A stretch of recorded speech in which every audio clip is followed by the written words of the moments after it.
তুমি আমাকে একা রেখে কোথায় চলে গেছো? আমি না তোমাকে ছাড়া একটা মুহূর্ত থাকতে পারতেছি না। উনি এভাবে কান্না করছে কেন? প্লিজ ফিরে আসো না, আমি তোমাকে অনেক মিস করতেছি। তুমি জানো না আমি তোমাকে কতটা ভালোবাসি।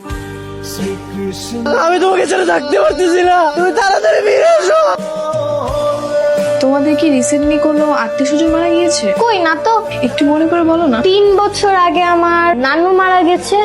তারপর তো বৃষ্টির ভাইয়া তাহলে কবর সামনে কার জন্য কান্না করছিল? ওটা কার কবর ছিল? তোমার জন্য এখানে এসে আমি প্রতিদিন কান্না করি। তুমি কি একটু শুনতে পাও না? আমাদের কত স্বপ্ন ছিল, সারা জীবন আমরা একসাথে থাক। নিজের মতো করে তো ঠিকই ঘুমিয়ে আছো, আমার কথাটা একটাবারও ভাবলে না? তুমি তো বলেছিলে তুমি নীল শাড়ি পরবে, দুজন হাতে হাত রেখে আসবো। সেই স্বপ্নগুলো কোথায় গেল? ঠিক আছে, আজ তাহলে আমি আসি। আচ্ছা, আপনি এখানে প্রতিদিন কার জন্য কান্না করেন? আছে একজন। সেটা কে আমি জানতে চাচ্ছি। জেনে আপনি কি করবেন? না, এমনি জিজ্ঞাসা করলাম। এমনি এমনি না, এভাবে কাউকে জিজ্ঞাসা করবো?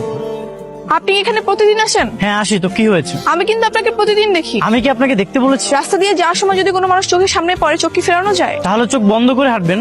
আশ্চর্য, আপনি এরকম ব্যবহার করছেন কেন? বৃষ্টি, আঙ্কেল আন্টি কোথায়? বাবা তো অফিসে আর মা গেছে ফুপ্পির বাসায়। তোমার ভাইয়া? ভাইয়া তো ছাদে। আচ্ছা, তুমি একটু পড়ো, আমি তোমার ভাইয়ের সঙ্গে একটু কথা বলে আসি। ঠিক আছে।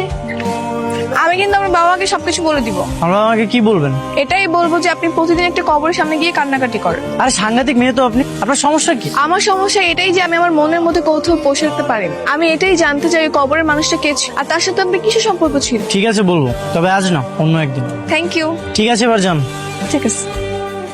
আমার মনে হচ্ছে নিশ্চয়ই ওটা তার প্রেমিকার কবর। এমন যদি হয়েই থাকে তাহলে চিন্তা কর, সেটা কত ভালো। এখনো প্রেমিকার কবরের সামনে গিয়ে কান্নাকাটি করে। জানিস, এরকম একটা ছেলে যদি আমার বয়ফ্রেন্ড হিসেবে পেতাম না, নিজেকে লাকি ফিল করতাম। আজকে এলো না কেন? নাকি আমি আসার আগেই চলে গেছি? কিন্তু এসে চলে গেলে তো কবরের সামনে ফুল থাকার কথা। আপনি এখানে আর ফুল এনেছেন কেন? আপনি আসছিলেন না তাই ভাবলাম। আপনাকে ভাবতে কে বলেছে? আপনাকে তো ভাবতে কেউ বলেনি, তাই না? সামান্য ফুল এনেছি। এটা আপনার কাছে সামান্য বিষয় মনে হলো? হ্যাঁ, তা নয় তো কি। শোনেন, আপনি আর নেক্সট টাইম থেকে আমাদের বাসায় কখনো যাবেন না। আপনার বোনকে আর পড়াতেও যাবো না? না, যাবেন না। আপনি কিন্তু এবার বেশি বাড়াবাড়ি করছেন। আমার যা ইচ্ছা আমি তাই করবো, তাতে আপনার কি? আমি কিন্তু সত্যি সত্যি আপনার বোনকে আর পড়াতে যাবো না। আপনি চাইলেও আমি আমার বোনকে আপনার কাছে আর পড়তে দিব না।